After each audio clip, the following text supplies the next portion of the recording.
Just not fair. So the next step.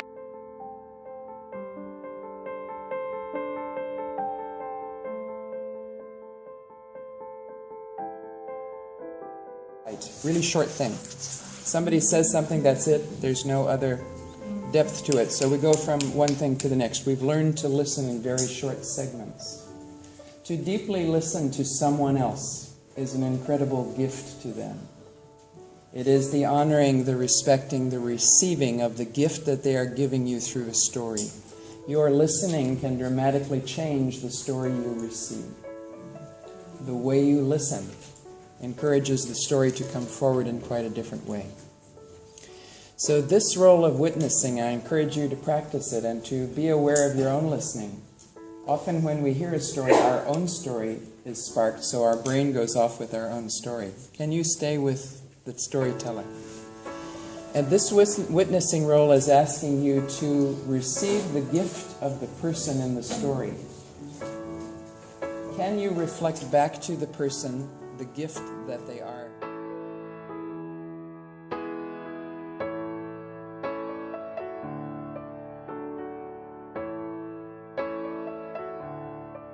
When you have received a story from someone else, you are in the position of responsibility. You are now carrying a piece of someone else.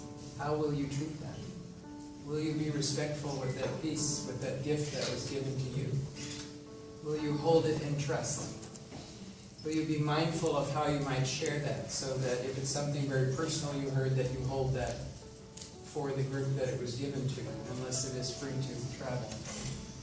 So this is an interesting thing when you share story. You will never see the person who shared their story with you the same again as you did before you heard the story. So you shared something very personal and very intense, and I love these essences. I travel with them all the time. And so big gratitude to the team.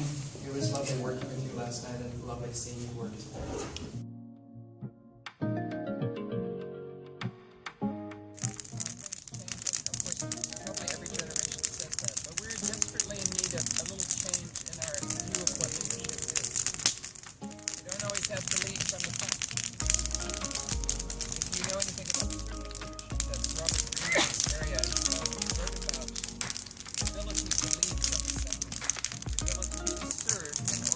This is the end in fire, and we sure burn. Watch the flames climb high into the night, calling out, Father, oh, stand by and we will watch the flames burn over and on the mountainside.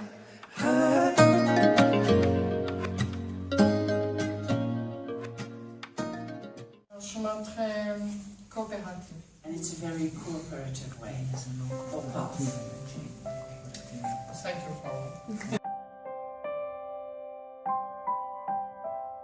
And I've worked all different places, all the way from the treasury people in New Zealand and governmental people, all the way to volunteers and in every other kind of structure. And I find the challenges and the concerns are the same.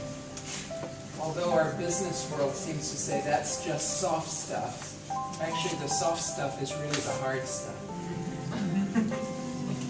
If you can't get it right with other people, nothing much else happens. But very soon after 1995, I kind of kept working along and having new experiences and feeling excited about it. And in about 2007, I began to really, really understand that I felt lonely in the room. My clients could tell me if they enjoyed what we were doing. They could tell me if they thought we got some results, but they couldn't help me do anything about my own mastery, my own process, my own ability to be with a group and in a group. I realized I was lonely and I wanted mates. In New Zealand we call that mates, g'day mate.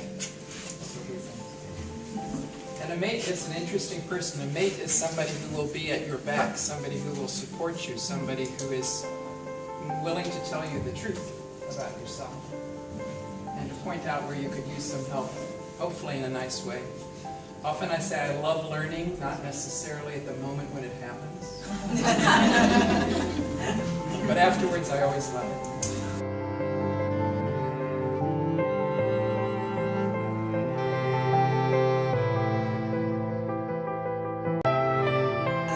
If we want the community, it was a mirror for what the project maybe needs to be, is that we need to meet the community where they are if we want them to come with us. And so that was a really big learning for me. One of the turning points was when we finally were able to get ourselves a vision, clear vision, and then everything else started to unfold, including the caller's question, which we struggled a bit with it. So anyway, I think that process is very, it's good. Of course, we wish we had 2 more hours, but we're going to have our next meeting in October, and that's going to give us enough. We're not in a rush. It's a new civilization. Come on.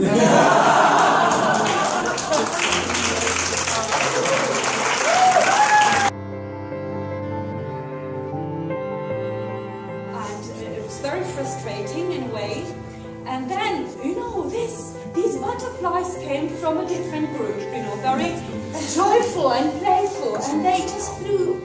There are so many different ideas and possibilities, and it was a wonderful dream. And for me it was particularly interesting because in the group practically more or less people joined who are quite new to this art of hosting, art of participatory leadership. So I could get a fresh perspective on what is interesting. And there seem to be 2 elegant next steps. One came out very clearly, and that was take a deep breath. Do nothing for a while. Let what has happened here really land. And then sense in what emerges. Do not rush. Do not fill up the whole flip chart, because somebody said it needs to be filled or invited to be filled.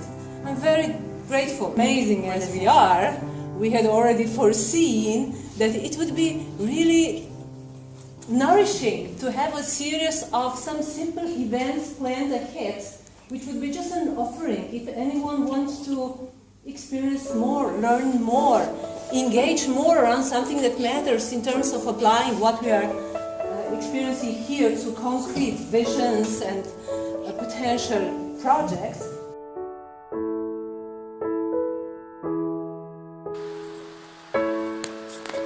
I mean, to be hosted. What is happening in me when I'm hosted?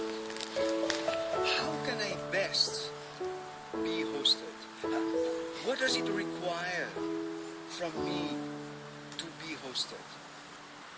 By a host, by a situation, by others. What are my resistances? How can I overcome them? This whole thing of being hosted is very, very precious. I think we can really relate to this, all of us, in one way or in the other. And it happens when we have a burning need. We really feel that we care about a topic and we want to share that topic with someone else. So what we usually do is that we make an invitation, a full-hearted invitation. Come and join me in this conversation that's important. And if you come to that conversation, means that's also important. I was first hanging out with skepticism. They made a really nice couple. They were friends for many years and had a great time and so on. But they were not really taking off as a couple. They were not really finding the common ground to go forward, let's say. So they decided to split up. They were sort of friends still.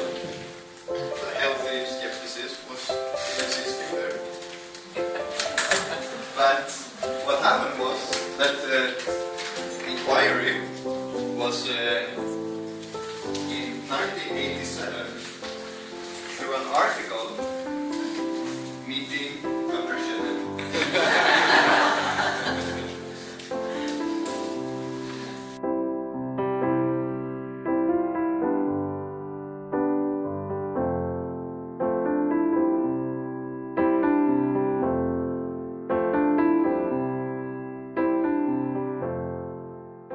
Love a little bit of chaos, because a little bit of chaos spices things up. It throws you a little bit off balance. And this is the way that nature works. Nature works in the dance between chaos and order. A little bit of chaos, a little bit of order. Things die away, new things start to grow. You could call order natural harmony. So, in most organizational structures, I don't know about you, but as me working as a consultant over time, I have been invited in to work with many structures. They say they want innovation. They say they want transformation. They say they want change, but mostly that's not what they want. They want to work here, between order and control. They would like things to be more organized, more structured, more controlled. The challenge about working here, and it's okay to work here, but you will get status quo, more of the same, or a better version of what you have today, which is great if you're working on an operational manner. Or if you're in the financial business and you really wish your bank would do the right thing, I do, then I want them to work right here. But if I want innovation, if I want new thinking, if I want to change the way things are at the moment, then this is the pathway I choose, this one here, which D. Hock called the chaotic path. Just enough chaos to shake up your thinking. Just enough order to put your foot down for a moment and figure out what you just learned. Just enough chaos, just enough order. It's a bit of a dance. The chaotic pathway is the pathway I think most of you want to be on, reading what you wrote in about why you are here. You want to work on this pathway that is the innovation pathway, the pathway of working well together in the time of change and challenge. And so these kind of participatory methodologies are what works really well in emergence. This is the pathway of emergence, the path between chaos and order. And participatory methodologies mean